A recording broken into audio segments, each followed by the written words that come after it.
అందరికీ వందనములు. ఈ దినపు పరలోకపు మన్నా సమూయేలు మొదటి గ్రంథము 11వ అధ్యాయం మొదటి వచనం నుండి 15వ వచనం వరకు చూసినట్లయితే, అమ్మోనీయుడైన నాహాషు బయలుదేరి యాబేష్గిలాదుకెదురుగా దిగినప్పుడు యాబేషు వారందరూ, మేము నీకు సేవ చేయుదుము, మాతో నిబంధన చెయ్యుమని నాహాషుతో అనిరి.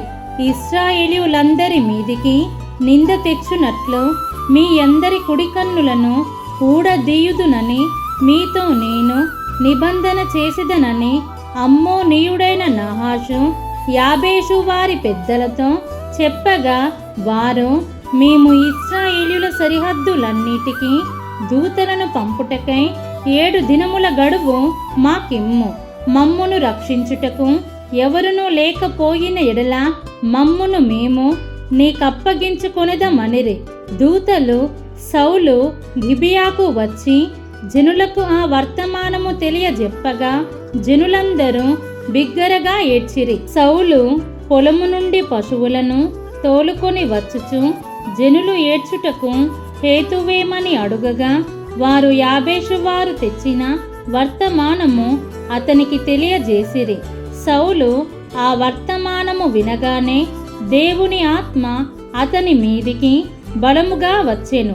అతడు అత్యాగ్రహుడై ఒక కాడి ఎడ్లను తీసి తునకలుగా చేసి ఇశ్రాయేలీయుల దేశములోని నలుదిక్కులకు దూతల చేత వాటిని పంపి, సౌలుతోనూ సమూయేలుతోనూ చేరకుండువాడెవడో వాని ఎడ్లను నేను ఈ ప్రకారముగా చేయుదునని వర్తమానము చేసెను. అందువలన యెహోవా భయము జనుల మీదికి వచ్చెను గనుక యొక్కడైనను నిలువకుండా వారందరూ వచ్చిరి.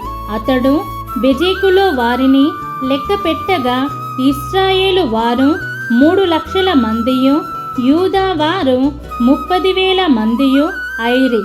అప్పుడు రేపు మధ్యాహ్నములోగా మీకు రక్షణ కలుగునని యాబేష్గిలాదు వారితో చెప్పుడని వచ్చిన దూతలతో ఆజ్ఞనిచ్చి వారిని పంపివేసెను.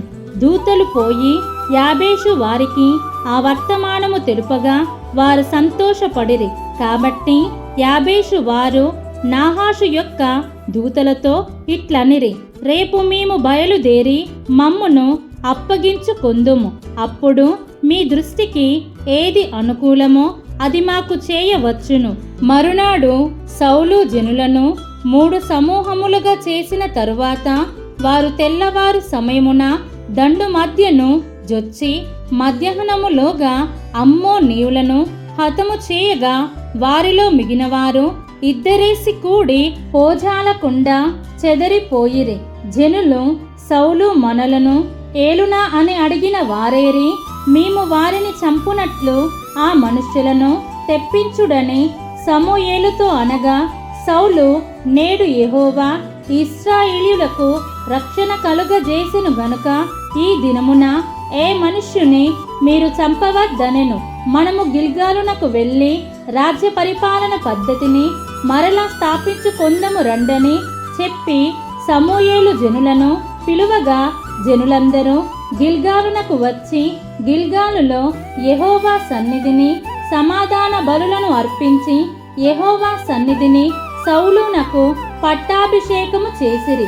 సౌలును ఇశ్రాయేలీయులందరూ అక్కడ బహుగా సంతోషించిరి. దీన్ని మనం అర్థం చేసుకున్నట్లయితే, ఈ అధ్యాయములో అమ్మోనీయుడైన నాహాషు ఇశ్రాయేలీయులపై కక్ష కట్టి వారి పట్ల ఎంతో కఠినముగా ఉన్నాడు.